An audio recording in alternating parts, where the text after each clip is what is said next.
Roy Suryo hadirkan ahli pidana pada sidang pra-peradilan ketiga terkait dengan permohonan ganti rugi terhadap Polda Metro Jaya. Dalam sidang pra-peradilan ketiga, Roy Suryo mengajukan permohonan ganti rugi terkait tidak sahnya penahanan dan penangkapan oleh Polda Metro Jaya. Dalam sidang kali ini, Roy menghadirkan ahli pidana Didit Wijayanto Wijaya. Sidang difokuskan pada penyampaian alat bukti dan keterangan ahli. Menurut Roy Suryo, kerugian imaterial yang harus diganti sebesar 100 juta rupiah. Ganti rugi itu apakah berkesesuaian dengan KUHP yang baru ya gitu, karena KUHP yang baru kalau saya tidak salah di pasal 173 itu ada ya gitu, dan nanti beliau akan menerangkan di pasal 1 juga ayatnya berapa kemudian apakah yang kita mohonkan itu sesuai atau tidak, itu yang akan kita pertanyakan bahwa dan kerugian imaterial ya quote and quote itu adalah termasuk kelakuan para termul yang juga mereka misalnya ya mengglorifikasi penangkapan saya dan Dr. Tifa yang kita tahu pasti bahwa penangkapan itu tidak sah ya, kan sudah diputus dalam pra-peradilan yang pertama. Penangkapan, penahanan, kemudian penggeledahan itu tidak sah. Tapi para termul ini mengglorifikasi dan ternyata ini jahat banget ya. Mereka tidak hanya kemudian mengirimkan bunga papan ke Polda Metro Jaya itu nanti dan jahatnya tidak hanya ke Polda Metro itu dikirim, tapi itu juga dikirim ke kampus saya, ke Universitas Gadjah Mada di Jogja.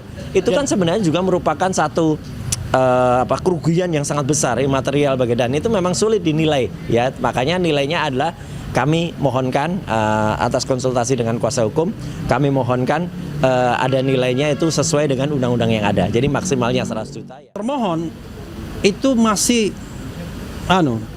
tidak mau mengakui seolah-olah putusan pengadilan itu dianggapnya bukan sesuatu yang sah sebagai dasar untuk melakukan gugatan, sehingga kalau masih mempermasalahkan sah tidaknya penahanan, penangkapan dan lain sebagainya, itu sudah tidak relevan lagi, apalagi soal kewenangan dan lain sebagainya. Kewenangannya ada tapi tidak boleh sewenang-wenang.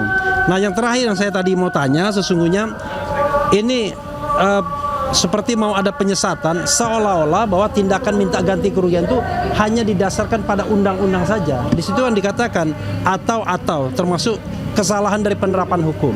Jadi dasarnya yang paling objektif adalah adanya putusan pra-peradilan yang sudah diputuskan bahwa yang namanya penahanan, penangkapan dan...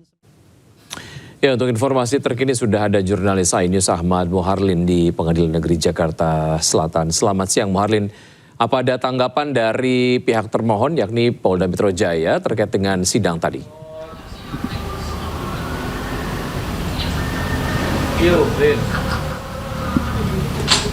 Ya baik, selamat siang Wiki dan juga pemirsa, terkait dengan sidang atas tersangka fitnah kasus ijazah milik mantan Presiden Joko Widodo ini baru saja selesai, yang mana tadi sidang juga tidak berlangsung lama, yang mana sidang hari ini yakni agendanya dari tim pemohon dari Roy Suryo ini sendiri menghadirkan saksi ahli hukum pidana atas nama Didit Wijaya, yang tadi sempat ada perbincangan begitu antara pihak kuasa hukum dengan juga Didit terkait dengan persoalan ganti rugi atas penahanan dan juga penangkapan Roy Suryo oleh pihak penyidik dari Polda Metro Jaya. Dan untuk saksi ahli ini sendiri memberikan keterangan jika untuk ganti rugi terkait dengan penangkapan dan juga penahanan Roy Suryo ini memang hal tersebut sah-sah saja begitu berdasarkan KUHP,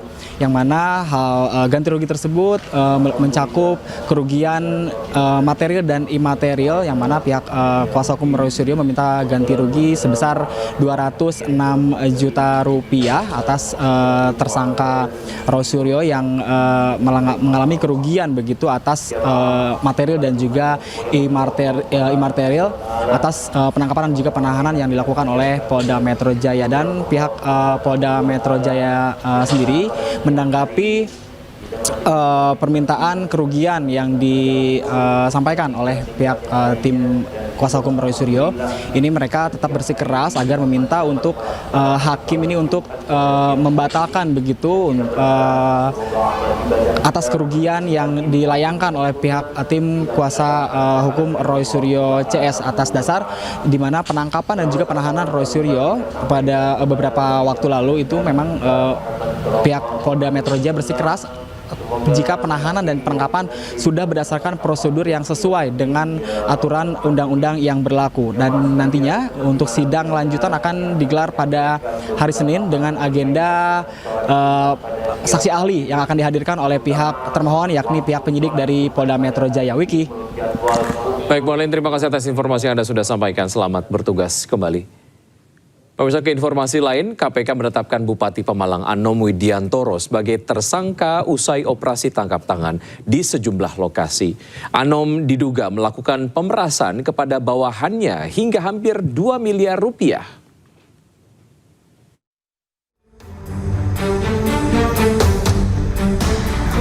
Komisi Pemberantasan Korupsi menetapkan Bupati Pemalang Anom Widiantoro sebagai tersangka. Memakai rompi tahanan, Bupati Anom Widiantoro keluar dari ruang pemeriksaan dengan tangan terborgol Kamis pagi. Anom diduga memeras bawahannya hingga 1,9 miliar rupiah. KPK menyebut selain untuk keperluan pribadi Bupati, uang ini sebagian untuk mengurus perkara di KPK. Berdasarkan kecukupan alat bukti yang sah, penyidik kemudian telah menetapkan 4 orang sebagai tersangka. Dalam kesempatan ini KPK sekaligus menegaskan bahwa setiap penanganan perkara yang KPK lakukan dilakukan secara objektif, transparan dan akuntabel, termasuk apabila perkara itu juga melibatkan oknum KPK itu sendiri. Uang ini diduga hasil pemerasan Bupati Pemalang terhadap sejumlah perangkat daerah dan pihak swasta yang dikumpulkan melalui orang kepercayaannya berinisial GHA.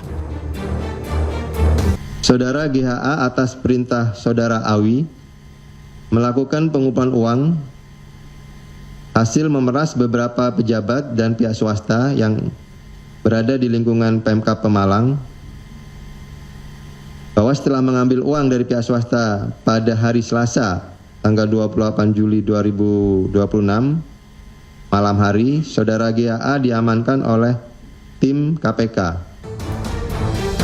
Anom meminta maaf kepada masyarakat Pemalang atas kasus yang menjeratnya, namun dirinya membantah melakukan jual beli jabatan. Sebelumnya KPK menangkap 21 orang dalam operasi tangkap tangan di sejumlah lokasi dengan menyita uang lebih dari 2 miliar rupiah. Tim Liputan A-News melaporkan. Pemirsa, sepanjang 2026 sudah selusin kepala daerah terjaring operasi tangkap tangan KPK. Yang terbaru, Bupati Pemalang Anom Widiantoro bersama 20 orang lainnya terjaring OTT KPK. Kita minta maaf semua. Minta maaf ya.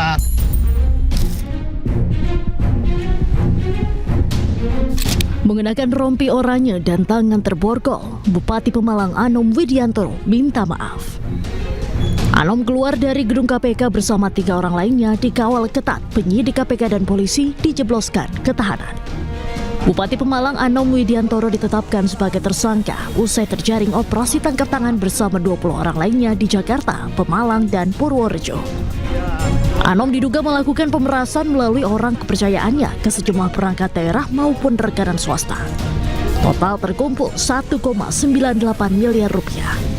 Dari data yang terkumpul sepanjang 2026 sudah selusin pejabat daerah tertangkap operasi senyap ini. Di awal tahun, Bupati Pati Jawa Tengah Sudewo dan Wali Kota Madiun Jawa Timur terjaring OTT KPK.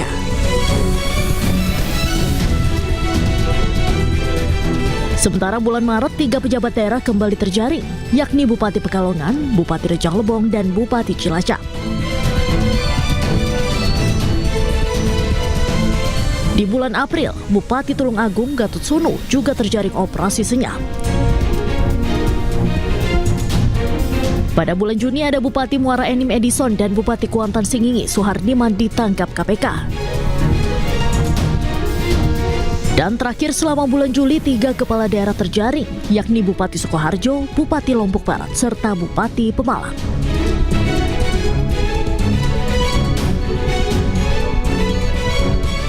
Ini artinya rata-rata 2 kepala daerah tiap bulannya terjaring OTT KPK. Kasus terakhir, tertangkapnya Bupati Pemalang menambah daftar panjang kepala daerah terjaring operasi tangkap tangan KPK. Jabatan kepala daerah rentan terhadap tindak pidana korupsi pernah diungkap jubir KPK Budi Prasetyo. Mahalnya ongkos politik dalam pemilihan kepala daerah menjadi penyebab terbesar. Tim Liputan iNews melaporkan.